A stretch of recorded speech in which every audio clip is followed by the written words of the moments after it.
ഇടയ്ക്ക് എന്തുകൊണ്ടാണ് നിലത്ത് വെക്കാത്തത് എന്നുള്ളതിനൊരു ചെറിയ കഥയുണ്ട്. ഇത് 64 കലകളെ സൂചിപ്പിക്കുന്നതാണ്. അപ്പൊ ഈ 64 പൊടിപ്പ് ഇങ്ങനെ 4 ജീവക്കോലിലാണ്. അപ്പൊ ഈ 4 ജീവക്കോലില് എത്ര എണ്ണം ഉണ്ടാവും? 16 എണ്ണം വെച്ചിട്ടാണ് 64 കലകളാണ് 64 പൊടിപ്പ്. അപ്പൊ 4 ജീവക്കോല് എന്ന് പറയുമ്പോ 4 വേദങ്ങളുടെയാണ് 4 ജീവക്കോല്. പിന്നെ ഇതാണ് ഇടയ്ക്കയുടെ കുറ്റി എന്ന് പറയുന്നത്.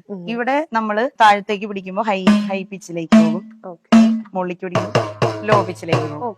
അങ്ങനെ നമ്മൾ ഈ കയ്യിൽ നമ്മൾ നിയന്ത്രിക്കുന്ന അനുസരിച്ചാണ് ഇടയ്ക്കിടെ ശബ്ദം വ്യത്യാസം വരും. അപ്പൊ ഈ കുറ്റിയിൽ നിന്ന് 2 എണ്ണം 2 വട്ടങ്ങളില്ലേ, ഇതിനെ സൂര്യനും ചന്ദ്രനും എന്ന് പറയും, സ്ത്രീ പുരുഷൻ എന്നും പറയും. 6 ദ്വാരങ്ങളാണുള്ളത്. 6 ശാസ്ത്രങ്ങളെ പ്രതിനിധാനം ചെയ്തിട്ടാണ് 6 ദ്വാരങ്ങൾ. അപ്പൊ 6 ശാസ്ത്രമായി, 4 വേദായി, 64 കലകളായി, സൂര്യനായി, ചന്ദ്രനായി. ഇത്ര ഭാരമേറിയിട്ടുള്ളൊരു വസ്തു ഭൂമി ദേവിക്ക് താങ്ങില്ല എന്നാണ് പറയാ.